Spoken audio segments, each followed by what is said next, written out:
Jaya Prabhupada, Prabhupada, Prabhupada, Srila Prabhupada.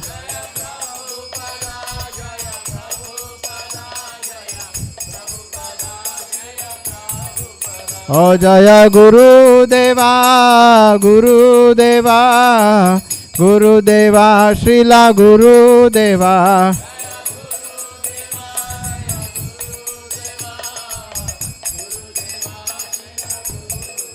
Oh Nitai Gaura Hari Bol, Hari Bol, Hari Bol, Nitai Gaura Hari Bol.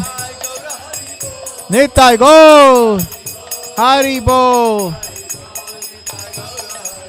Oh Nitai Gaura Hari Bol, Hari Bol, Hari Bol, Nitai Gaura Hari Bol.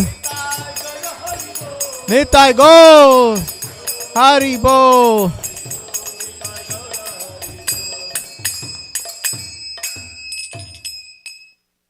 जय ओम विष्णुपाद परमहंसा परिव्राजकाचार्य स्तोत्र सत Shri Shrimad AC Bhaktivedanta स्वामी श्रील प्रभुपाद की जय ओम विष्णुपाद परमहंसा परिव्राजकाचार्य स्तोत्र सत श्री श्रीमद भक्ति सिद्धांत सरस्वती ठाकुर की अनंत कोटि वैष्णव वृंद की नामाचार्य श्री हरिदास ठाकुर की प्रेम से कहो श्री कृष्ण चैतन्य प्रभु नित्यानंद श्री अद्वैत गदाधार श्रीवास आदि श्री गौर भक्त वृंद की श्री श्री राधा कृष्ण गोप गोपीनाथ श्याम कुंड राधा कुंड गिरी गोवर्धन की ब्रजभूमि वृंदावन धाम की मायापुर नवद्वीप धाम की पुरुषोत्तम क्षेत्र जगन्नाथपुरी धाम की गंगा मैया यमुना मैया की तुलसी देवी भक्ति देवी की सामवेद भक्त वृंद की Srila Prabhupada transcendental book distribution and prasadam distribution की हरिनाम संकीर्तन की निताय गौर प्रेमानंदे.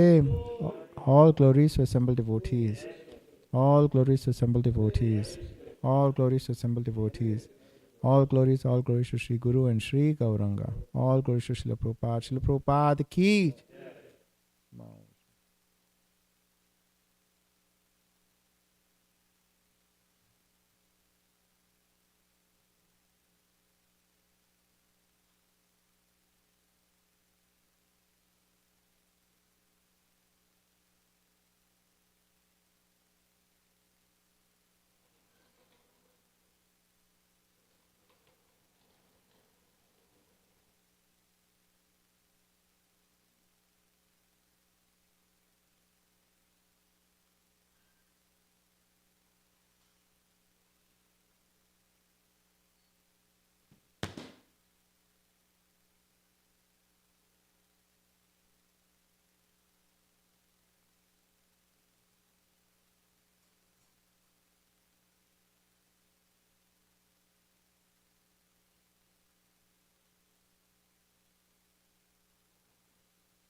Mataji, this keeps moving, right? How do I tighten this? Here?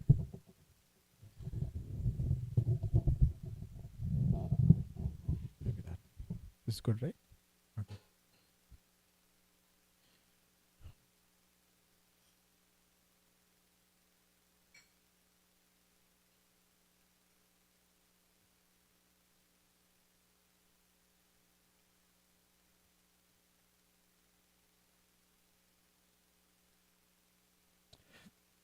Hare Krishna, everyone.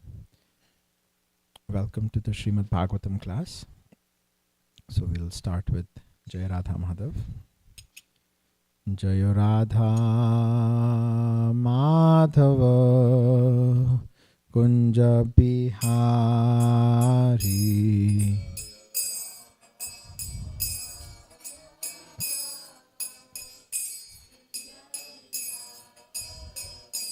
Jai Radha Madhava Kunja Bihari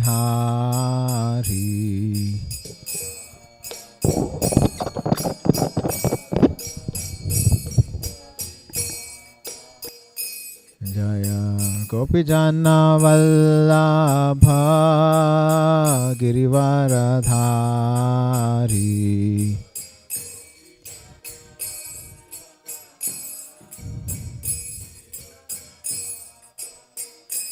Jaya Gopijana Vallabha Girivaradhari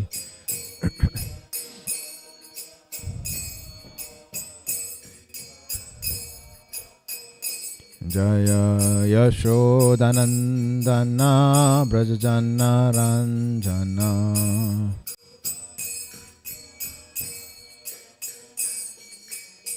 Yashodanandana Brajajana Ranjana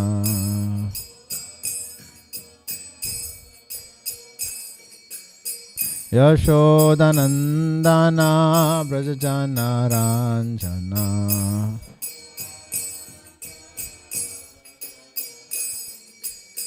Yamuna Tira Vanachari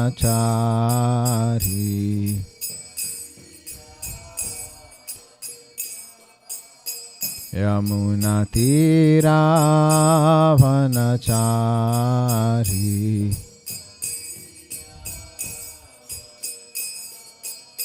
O Jaya Radha Madhava Kunja Bihari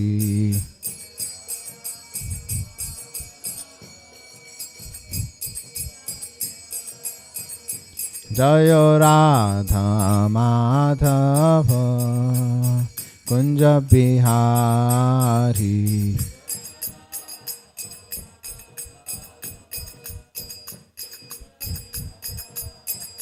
Jaya Gopijana Vallabha Girivaradhari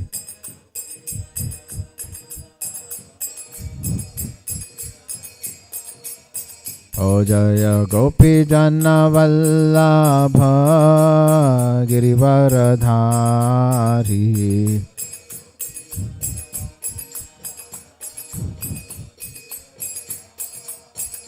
Jaya Yashodanandana Brajajana Ranjana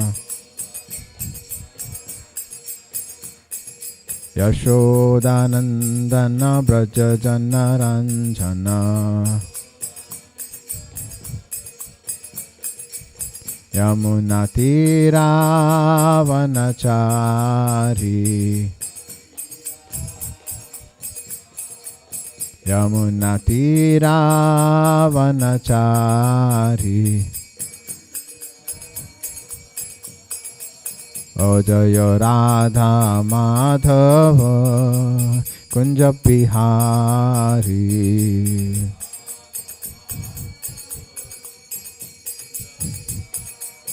O Jaya Radha Madhava Kunja Bihari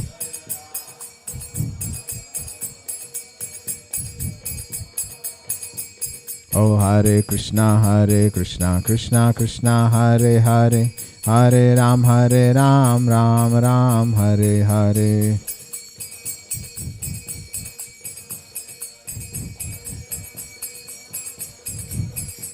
Oh Hare Krishna Krishna Krishna Hare Hare, Hare Ram Ram Ram Hare Hare.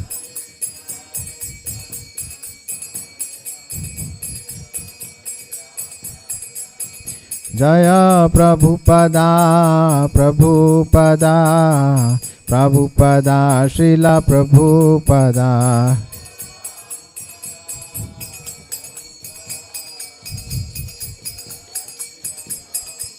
Oh Nitai Gaura Hari Bol Hari Bol Hari Bol Nitai Gaura Hari Bol.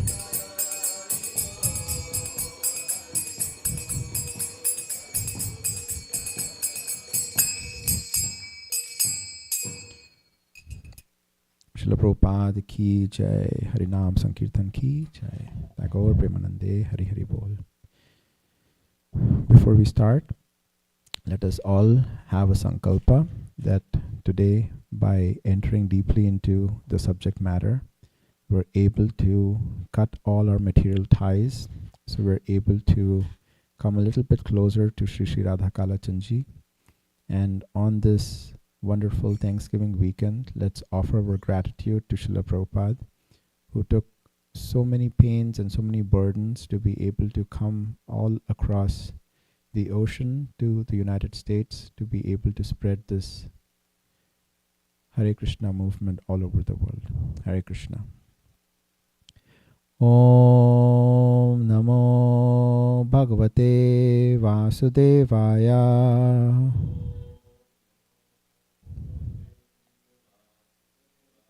Om Namo Bhagavate Vasudevaya.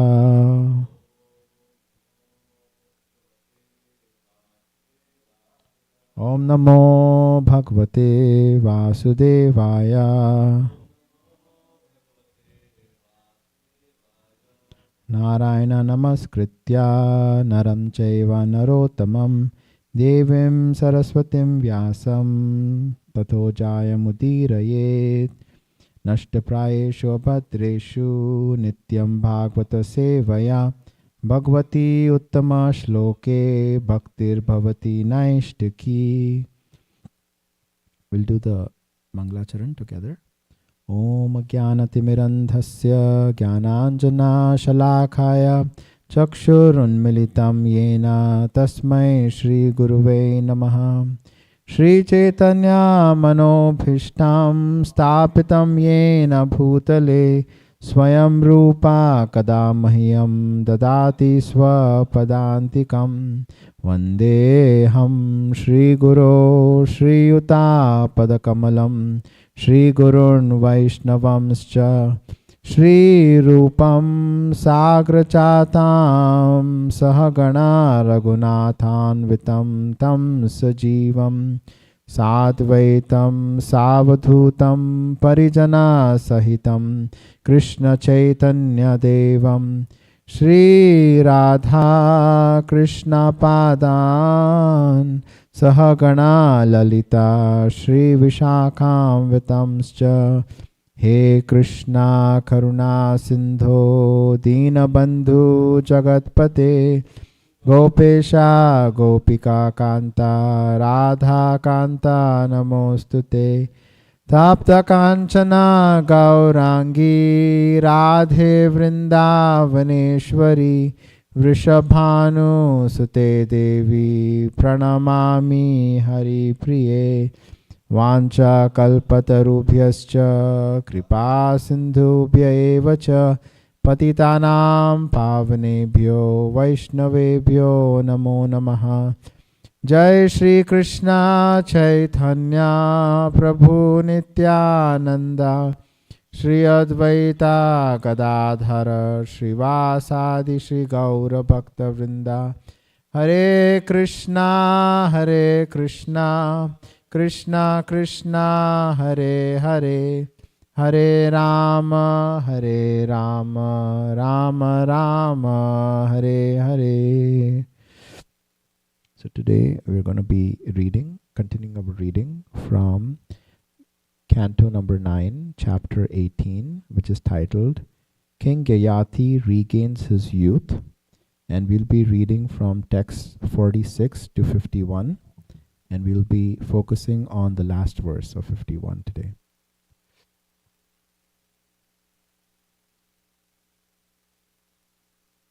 Yes. Thereafter, King Yayati became the ruler of the entire world, consisting of 7 islands, and ruled the citizens exactly like a father. Because he had taken the youth of his son, his senses were unimpaired, and he enjoyed as much material happiness as he desired. In secluded places, engaging her mind, words, body, and various paraphernalia, Devayani, the dear wife of Maharaj Yayati, always brought her husband the greatest possible transcendental bliss. King Yayati performed various sacrifices, in which he offered abundant gifts to the Brahmanas to satisfy the Supreme Lord Hari, who is the reservoir of all the demigods and the object of all Vedic knowledge.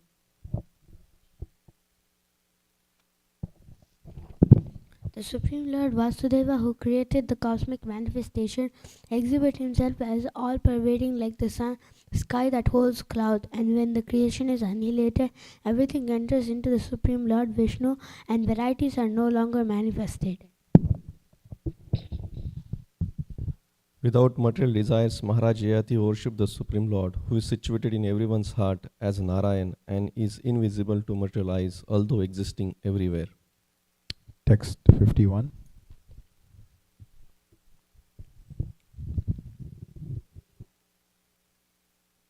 Yeah, we'll go.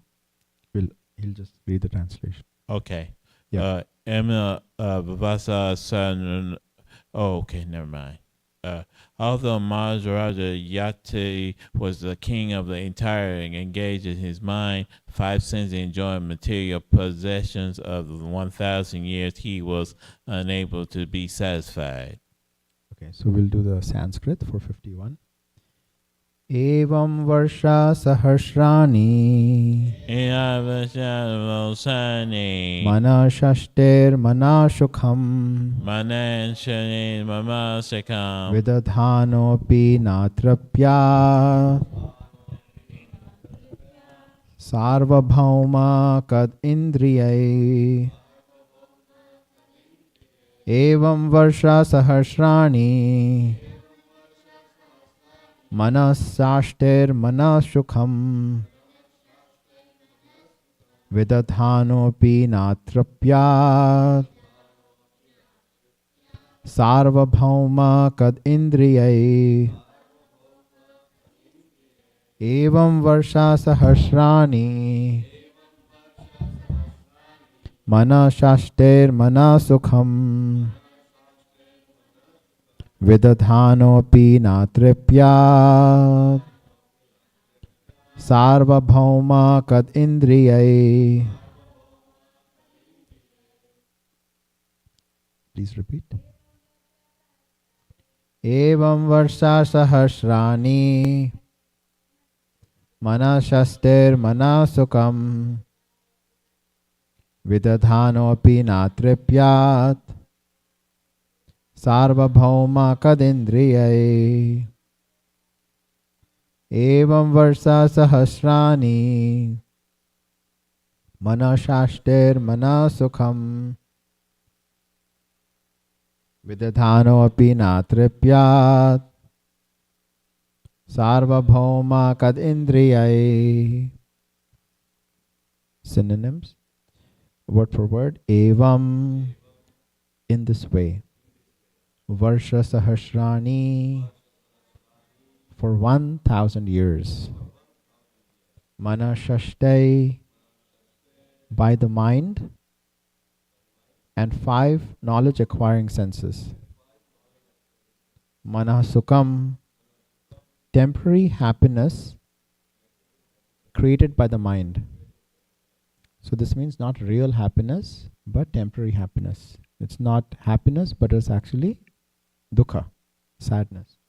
Manhas shukham. Vidadhana, executing. Api, although. Na atripyat, could not be satisfied. Sarvabhauma, although he was the king of the entire world. Kat indriyai, because of possessing impure senses. Translation and purport by His Divine Grace Srila Prabhupada ki jai. Although Maharaj Yayati was the king of the entire world, and he engaged his mind and 5 senses in enjoying material possessions for 1,000 years, he was unable to be satisfied. Please repeat after me. Although Maharaj Yayati was the king of the entire world, and he engaged his mind and 5 senses in enjoying material possessions for 1,000 years. How many years? 1,000 years. Was he satisfied? No, he was unable to be satisfied. He was unable to be satisfied. Purport. The kad indriya or unpurified senses can be purified if one engages the senses and the mind in Krishna consciousness. Sarvopadhi vinirmuktam tat pravartanat nirmalam. One must be freed from all designations. When one identifies himself with the material world, his senses are impure. But when one achieves spiritual realization and identifies himself as a servant of the Lord, his senses are purified immediately. Engagement of the purified senses in the service of the Lord is called bhakti. Rishikena rishikesha sevanam bhaktir uchyate. One may enjoy the senses for many thousands of years, but unless one purifies the senses, one cannot be happy. Translation again. Although Maharaj Yayati was the king of the entire world, and he engaged his mind and 5 senses in enjoying material possessions for 1,000 years, he was unable to be satisfied. So in this chapter, we have been actually reading how Maharaj Yayati, he was the king of the world. He was the king of the universe. And he was trying to engage his senses, his mind, in to enjoy the material world. However, Maharaj Yayati, we see in the last few verses that he started internally thinking that how can I become an eternal servant of the Lord? He started to do big yagyas. We see in the last few verses, he started to do yagyas. He was served by Devyani, his dear wife. She served him with his body, mind, and words. She was able to please him. Yet, Yayati was materially inclined. He was the king of this entire world, and he was enjoying all material possessions, all his senses, and his mind. How was he enjoying? He was enjoying for 1,000 years. So, Maharaj Yayati, he was the king of the world, right? He was able to enjoy all material desires, whatever he had. He was able to enjoy with his tongue, with his touch, with his taste, with his smell. Anything he could desire, he was actually enjoying. Not only in this material world, but he was also enjoying all the pleasures of the heavenly kingdoms as well. And he was not enjoying for 1 or 2 years. He was enjoying for 1,000 years continuously. Such that when he got an old body, he transferred his body to a young body to be able to enjoy that. And yet, in this verse we see, he was not satisfied. We see that if a poor man wants to enjoy life, what can they enjoy, right? They, first of all, they don't have material possessions. Even if they want to eat something, they won't be able to eat. Even if they get possessions, maybe the arrangements are not perfect for us to be able to enjoy. Even if the arrangements are there, sometimes we say that there's no time. There's no time. If we go out for book distribution and we tell devotees that please take this book, please chant the holy name, many times we hear they say, we have no time, no time, no time, no time. We tell them, please chant the holy name. No, Prabhu, we have no time. They have no time to chant. They don't have any time to enjoy. They don't even have time to die. But yet, Yamraj is right there. Even if we don't have time to die, Yamraj is there to actually get us out of this material world. Our time is coming. So an intelligent person is always thinking every day that one more day of my important human form of life is gone. One more day I'm closer to actually, reaching death. A poor person, a sick person, we get hospitalized, right? If we are trying to actually enjoy something for a long period of time, we aren't able to enjoy.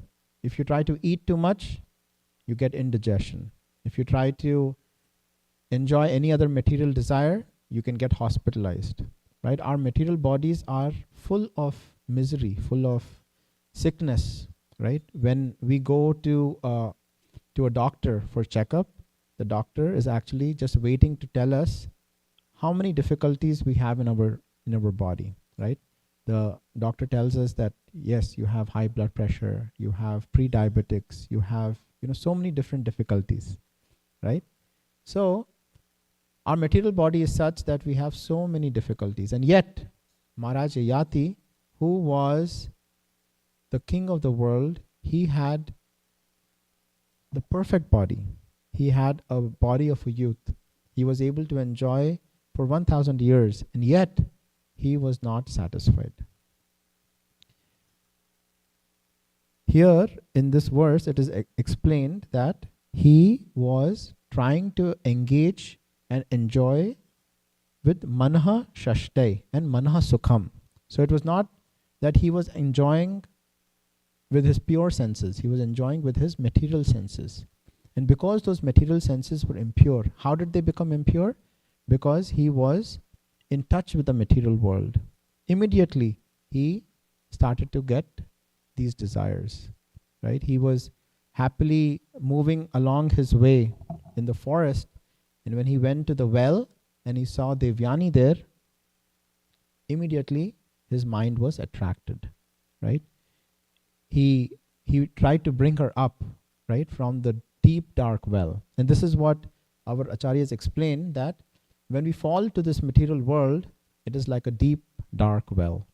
When we fall into this well, our bones are broken. A snake might be there which can bite us. And yet, we are trying to arrange our life in such a way that we want to enjoy. We want to make it comfortable. Maharaj Yati brought Devyani out of this deep dark well.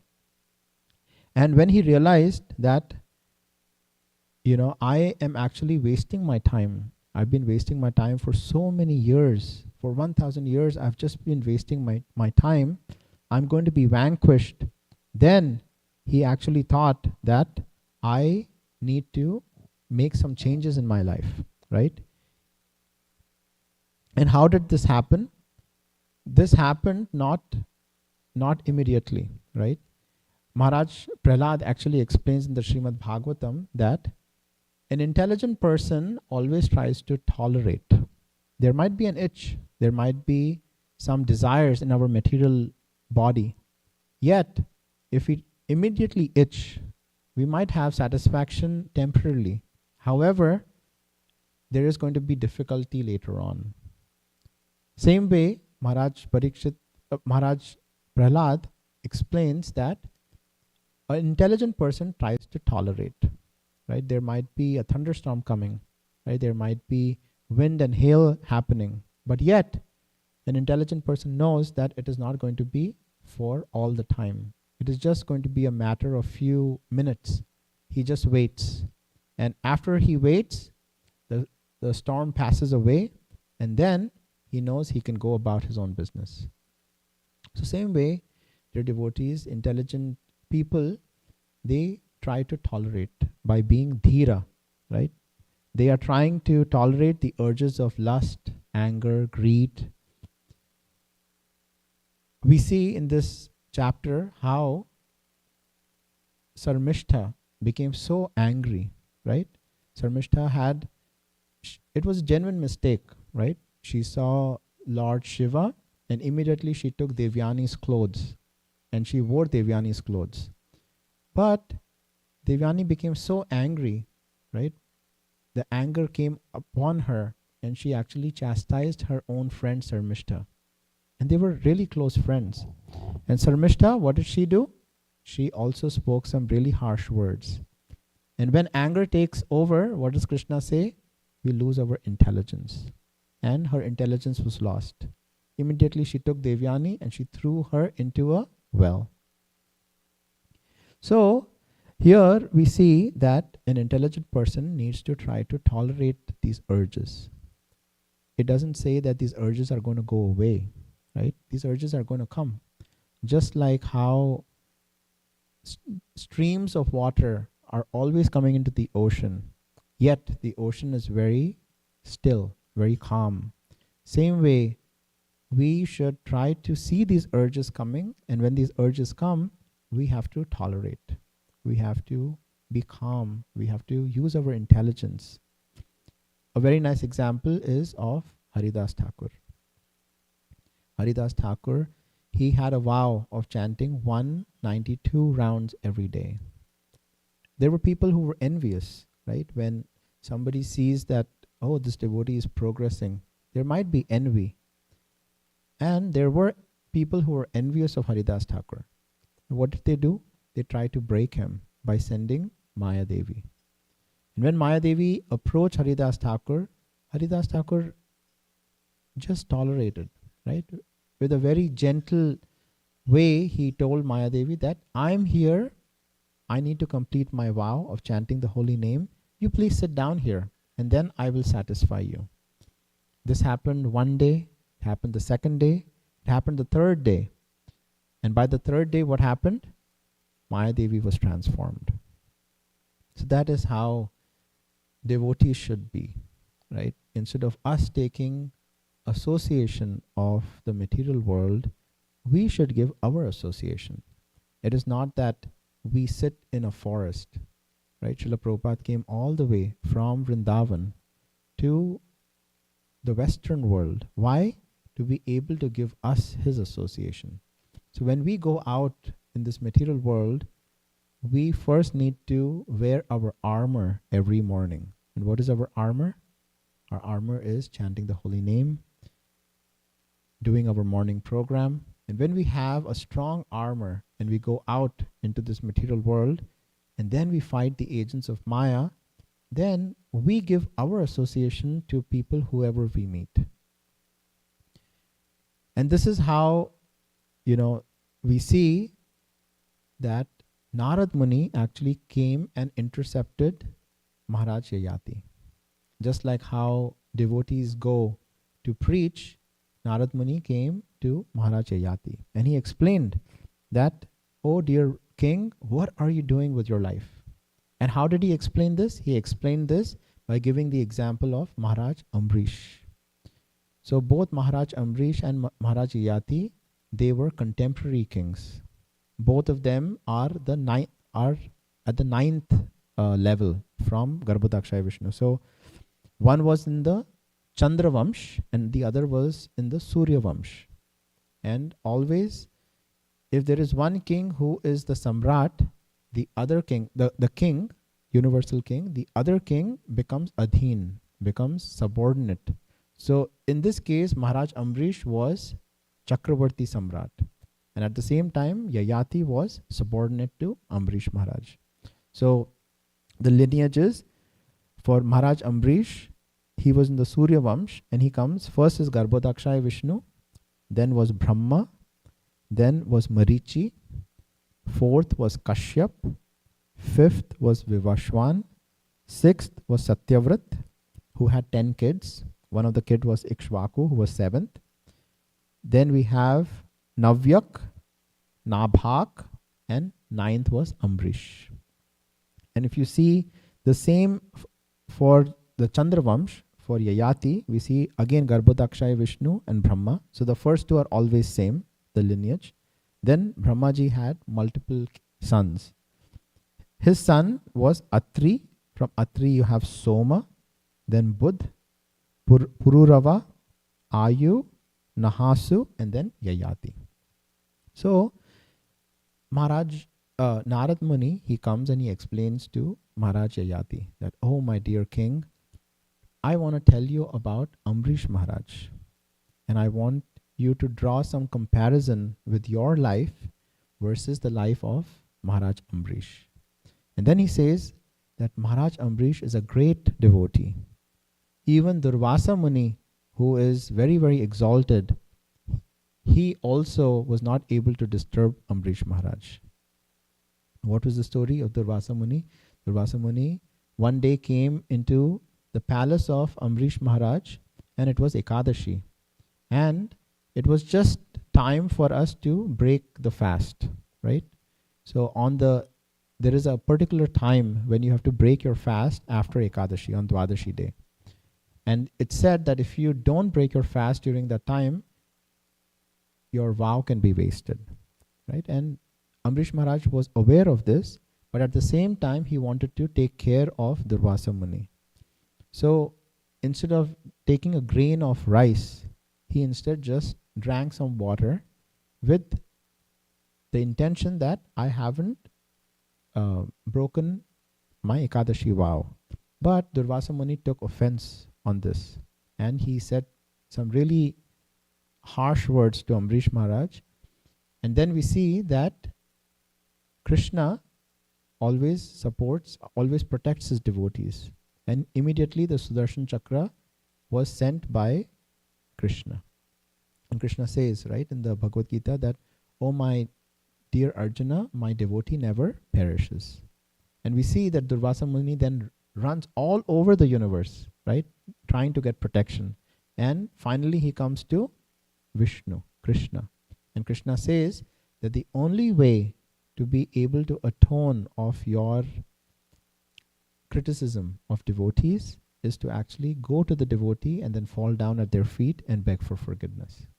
So this is a very nice example that when we are dealing with devotees, first we should never criticize devotees, even in our mind. If there is some miscommunication with the devotee, we should try to go and clear it up, or at least talk to an authority so it can be cleared up. But never should we try to criticize a devotee. If we have done something like this, we know in our heart that we have done it. Immediately we should go and beg for forgiveness, because if you keep it in our heart, as time passes, this grows bigger and bigger, and one day it becomes so big that we become hard-hearted. So here Narad Muni then explains to Yayati about Ambrish Maharaj, and he says that, oh dear King Maharaj Yayati, listen to your contemporary Ambrish. He is completely devoted to Lord Shri Krishna. He is devoted with all his mind and senses. With his mind, he is thinking of Krishna. With the tongue, he is sharing the glories of Krishna's pastimes. With the ear, he is always hearing of Krishna's pastimes. With the touch, he is serving the feet of the devotees. With tulsi and flowers, he is smelling Krishna's lotus feet.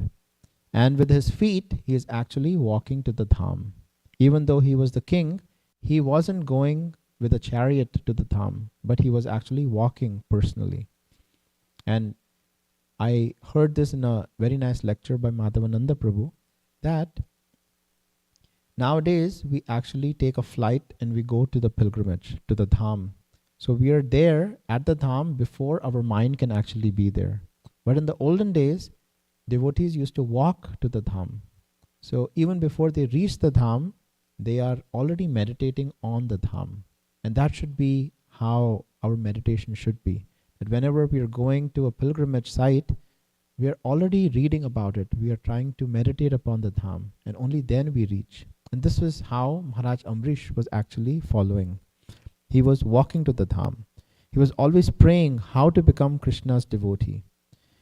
When Yayati heard this, he had so much regret. He said that, oh, dear Narad, I have wasted my time. I didn't do any pure devotional service to the Lord. Even though he had started to do yagyas, but still, when he heard about Maharaj Amrish, he thought that I'm still enjoying my life with my wife. I'm enjoying this material life. Devyani also was very beautiful and was attached to Maharaj Yayati for 1000 years. And she wanted to please her husband, but she wasn't feeling happy seeing Maharaj Yayati not happy. They were involved with each other so much that they failed to please the Lord by devotional service. So married life, grahastha ashram, is not to actually enjoy husband and wife. It is not to actually just use each other for bodily pleasure, but it is used for encouraging each one to be able to take to the path of devotional service. Each one helps each other, so you're able to progress deeper into your spiritual life. So here Maharaj Yayati then thinks that I have been a strainya. What is a strainya? A strainya is a person who is a das of stri. He is a servant of a woman. He thinks that I have actually become a servant of my wife. I have tried to enjoy for 1000 years. Even after he had enjoyed with not only her but also with other women, still he was not satisfied. He was not satisfied to the extent that he actually had to beg his own kids to get their youth. That is how somebody becomes so mad in when their material desires are not fulfilled, right? They are okay to go to any extent to be able to satisfy their material desires. When he realized this, that I'm going to be vanquished, I have wasted my life, then he thought that I need to do something about it. And then he thought, well, my wife Devyani has been so nice to me. She has served me so well. I cannot just leave her and go to the forest. So then we'll read later on in the next chapter that how he actually calls Devyani close to him. They both sit on the bed, and then he explains to her what is the real purpose of life. And then he gives a whole story about a goat. And he says to Devyani that I'm going to tell you a story about a goat, a he goat and a she goat, but this is completely based on my story. And what he tries to explain in this whole story is that we are deep down in this material well, and how do we actually come out is by purifying our senses. He doesn't get angry to Devyani. That is a very important point which we should observe, how Maharaj Yayati actually explains this to Devyani. He doesn't get angry, he actually calls her, oh dear wife. He didn't just leave her. And that is the dharma of a husband. Dharma of a wife is to take care of her husband nicely. And what is the dharma of the husband? The dharma of the husband is not to just enjoy the wife, but to be able to help her progress in her spiritual life. Give her mala, give her seva. And this is what Yayati was actually giving to his wife. And he explains to her that the only way for us to be able to come out of this material world is by purifying our senses. And how do we purify our senses? The best way to purify our senses is to push this button which is deep down in the well. And what is the button? The button is chanting the holy name. Immediately when we chant the holy name, Hare Krishna, Krishna Krishna, Hare Hare, Hare Rama, Rama Rama, Hare Hare. Immediately we are in touch with Krishna. Krishna is present right there with us. The spiritual master can throw the rope into this deep dark well, but we have to do some endeavor to be able to hold on to this rope. He won't be able to pull us up unless we do our endeavor. And a great example of this is given by Mother Yashoda in the Damodar Leela. Mother Yashoda was running behind Krishna when you have millions of yogis and sannyasis trying to catch Krishna. But in the month of Kartik, the uncatchable gets caught. How? By the love of the devotee. When he saw Mother Yashoda's endeavor and he saw the love she had, then the mercy flows. So we have to do our endeavor, dear devotees. We have to do our endeavor. We have to put in our effort and then pray for the mercy of the Lord. The other piece here of this pastime was that when a spiritual master comes in our life, when a sadhu comes into our life, we have to take their instructions to our heart. We have to take those instructions and then follow those instructions so we are able to satisfy Guru and Sadhu. Here, Maharaj Yati, we see that even though he had the best body, he had the best circumstances, he had everything he could ask for, yet he was not satisfied. What are we going to feel satisfied? We try so many things, right? It is never enough, right? You could have an iPhone and then you have the next iPhone, right? Thanksgiving is here, right? We have the Black Friday sales, right? The next shiny thing is out there. But we might be happy for a limited time, but within few days it wanes away. We are spirit sparks and we are always looking for happiness. But we are not going to find this happiness in this material world. This material world, like Srila Prabhupada explains in the purport, that this is only manaha sukha. Thank you. Manaha sukha.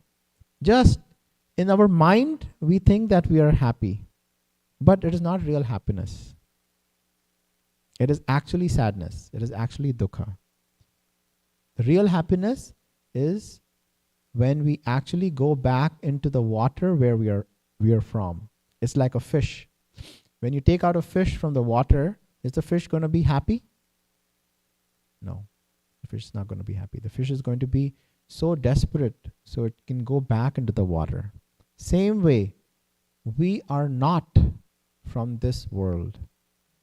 We are not from this world. We are spiritual sparks. Each one of us is a spiritual spark. We have an eternal relationship with Krishna.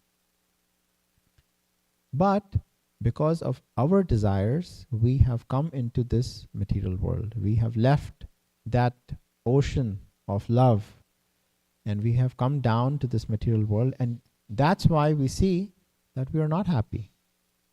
We are trying to find happiness, but we are not happy. We are trying to find happiness with these impure senses. So how do we purify our senses? Srila Prabhupada explains in the purport. To be able to purify our senses, we have to follow a spiritual master. When we follow our spiritual masters, we follow Guru and Sadhu and Shastra, and we take to these devotional practices, sadhana, bhakti, immediately our senses get purified. And when those senses get purified and we actually serve the Lord, then even though we are in this material world, we are not in this material world. Just like a lotus leaf is on water and you have a drop of water on the lotus leaf, you will see that it just trickles away. So even though it is in the material world, even though we are in the material world, we are working with all the agents of the material world, yet we are not, we don't get, absorbed in this material world, right? We just trickle away. So we utilize everything in the service of the Lord, but we don't get attached to the material world. So that is how we should learn from this wonderful pastime of Maharaj Yayati, that each of these pastimes in the Srimad Bhagavatam are like use cases for us to be able to go a little bit more deeper, to reflect in our own life that what can we actually take from this pastime, so we're able to, purify our senses. So we'll stop here and we'll try to get some reflections from all the devotees. So we'll start with Mataji, Tulsi Mataji, and then we'll go this way to everyone. Yes, please. Hi Krishna Prabhu, thank you for a nice class. We've been listening to this topic for a few days, so this point of us not being able to enjoy our senses, with the example of Maharaj Yayati, he tried for 1,000 years. So that is like, and we know from the get-go, we don't even know if we're going to live 7 days or less. And so he tried for 1,000 years and he was not satisfied. So I think that's a very big takeaway for me. And I also was appreciating the point you made about walking to the Dham. When we do that, the meditation of this, I am heading towards the Dham, that was something that really struck a chord. That when we make that effort, then we're actually mentally already visualizing, I am going to the Dham, and the consciousness and the mind get accordingly aligned. That was a very beautiful point too. Thank you. Nice. Yeah. This point about, not knowing how many days we have, it's so important. Like the conditioned soul is seeing all around them, right? They're seeing death all around them. And yet, we don't know.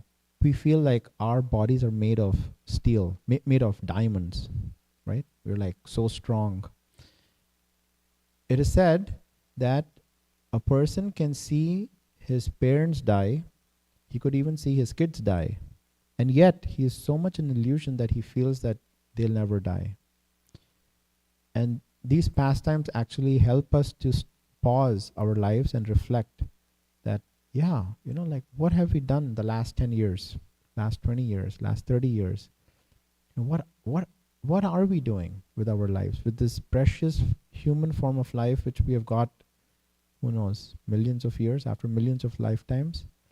And somehow there could be millions of human beings we see around, and still, with some Sukriti, we've got this wonderful gift by Srila Prabhupada.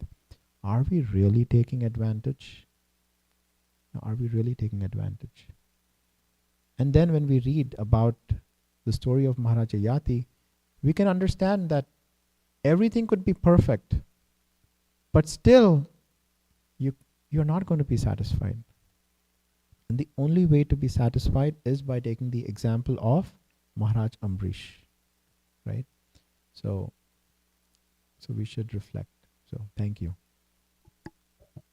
Mother Nandini has a question. I think I should just read it because it's related. Question: as Yayati enjoyed for 1,000 years, then he comes to his senses. So in text 40 purport it says, generally unless one enjoys material happiness, one cannot attain renunciation. That was her question yesterday. So please comment, she's asking. Yeah. So in that particular verse, so if you go back to those verses, right? The first son he asks was Yadu. And Yadu explains this point that, oh my dear father, you have been able to come to the point of liberation because you have enjoyed for so many years. So I don't want to take your old age because of that, because I want to achieve that same place. But what does what does the last son do? The last son knows that actually the way to come to the point of liberation, actually, to be able to come out of this material world is by devotional service. So immediately he said, I give up my youth.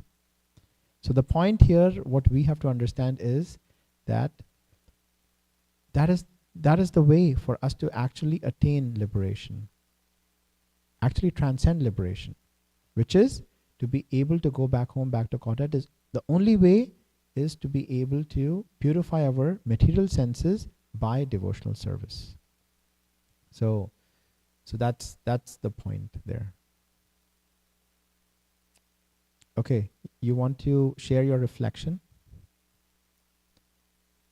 Anything which stuck in your mind today? Okay, Sam. Good to see you here, Sam.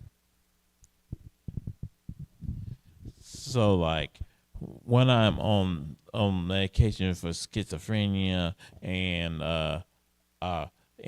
the doctor diagnosed me with schizophrenia, will say like this: hey, when I didn't take my medicine, I was committed to the mental hospital, and I was mad at Krishna for I was cursing Krishna out in the mental hospital. You think the Yamadus will get me for cursing at Krishna?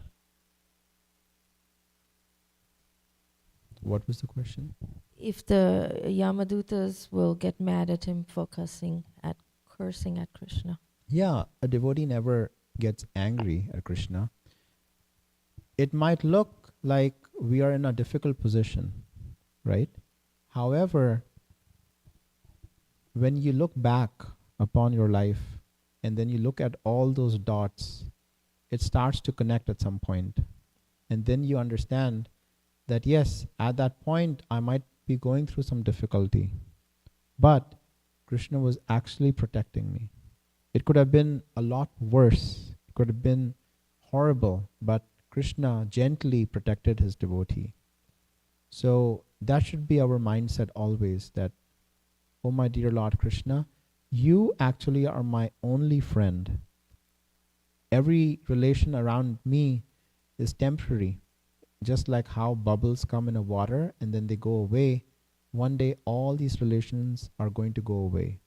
But the one constant who has always been there for us is Krishna.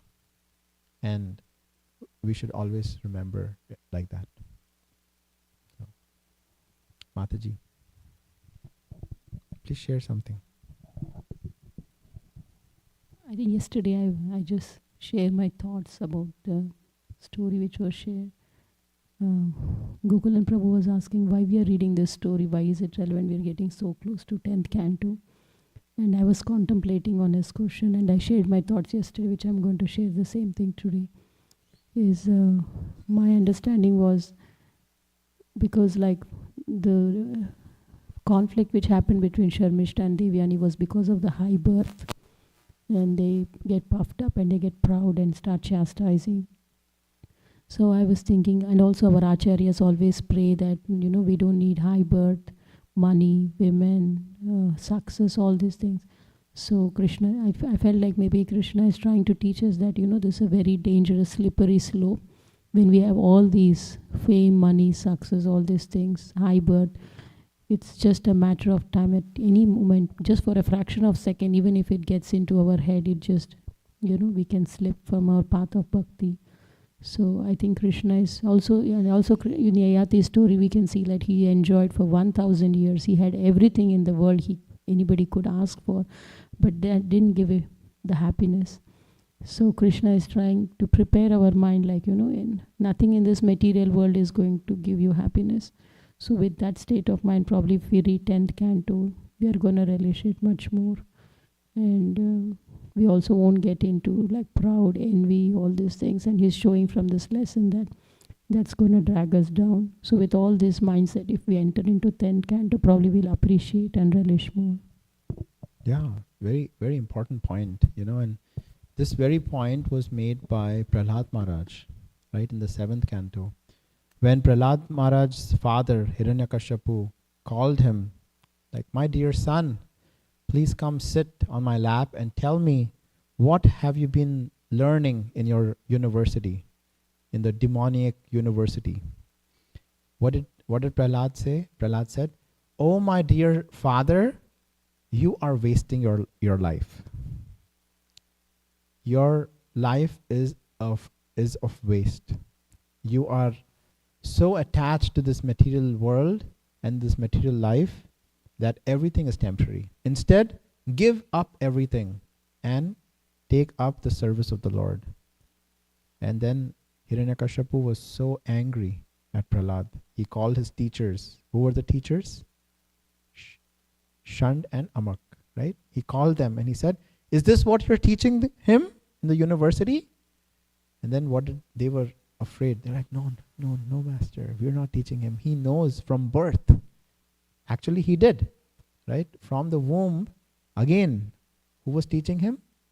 Narada, right? Narada was teaching Prahlad Maharaj. From birth, he was being taught what is the real purpose of life. And then Prahlad was explaining this to Hiranyakashipu. So in the same way, here we see in this chapter how Yayati comes to the realization because of Narada that I'm actually wasting this human form of life. There is no happiness. I might be trying to enjoy, with everything possible, but still there is no enjoyment here. And this should be a good reminder for us. These stories should be a good reminder for us that actually there is no enjoyment in this human form of life, in this material life. The only way for us to be really happy is to take the process of Krishna consciousness very, very seriously. And what is the process of Krishna consciousness?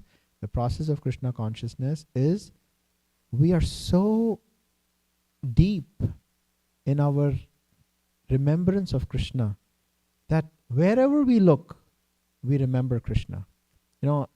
We see, like the stories of Harry Potter, right? And the kids read Harry Potter and they are able to go so deep, right? Like who is his friend, what spell, who did what.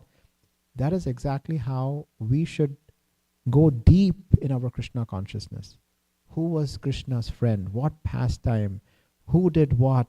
Where was that mystery? Who took the Shamantaka jewel? Right? So many different pastimes. And for us to go really deep, right? Smaran should happen. And then, even though we are in this material world, we are not in this material world.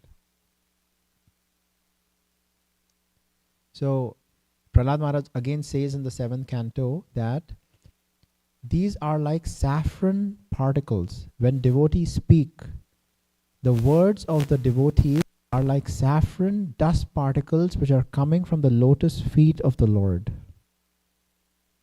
And when those saffron particles enter our ears and then reach our heart, then there's illumination.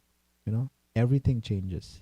So when we actually chant the holy name with that feeling that, wow, Krishna is right here. This is not a material vibration. This is a spiritual vibration coming all the way from Golok Vrindavan, from the lotus mouth of Krishna's flute. And that when it actually enters our ears, then there's change in our heart. So, thank you, Mataji. Mataji, would you like to share something?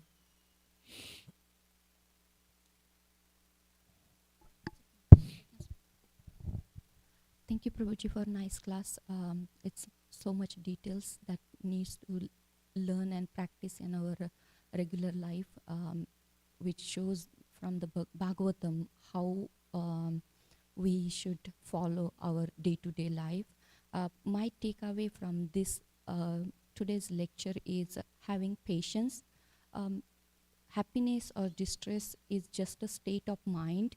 Even it doesn't matter which state of mind we are, we should always remember Krishna. That is our goal of life. That is my takeaway from this lecture. Thank you. Yeah, patience is so important, right? Like if you take the same story here, like Samshit, she she actually wore the clothes of Devyani, right? Devyani got angry. But if she had little bit patience, right? And she actually apologized that, I'm sorry, it was by a mistake, right? She hadn't spoken harsh words. It would be completely different story. But what happens is anger comes, right? Krishna says all the different steps on how anger comes, and then once anger comes, what happens? Intelligence is lost. Once intelligence is lost, everything gets lost. And that's what happens in the story. She got so angry that she said harsh words, and then she took Devyani and threw her down a deep dark well. That's unheard of, right? But she was so angry she didn't have patience. So yeah, nice point. Thank you, Mataji. Kiranasa Prabhu. Hare Krishna Prabhuji, Jai Srila Prabhupada. Only with the mercy of Guru and how Narada Muni blessing on the Yayati realization, Prabhu.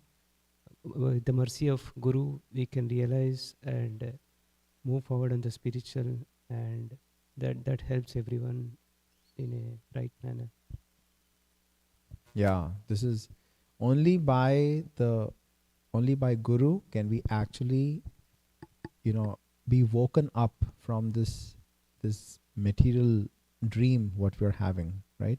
So that's why Mahaprabhu says, Jeev Jago, right? He's saying, wake up, sleeping souls. We are sleeping in this dream of Maya, the witch of Maya, right? And when they come to wake us up, we should wake up immediately, right? Wake up and then take to Krishna consciousness. Run for Krishna consciousness. So, nice. Okay, so we'll stop here. Thank you, everyone. Srimad Bhagavatam ki jai, Srila Prabhupada ki jai. Vancha kalpatarubhyascha kripa sindhubhya evacha patitanam pavanebhyo vaishnavebhyo namo namaha. The Koti Vaishnavrinda ki jai. Srila Gurudev ki jai.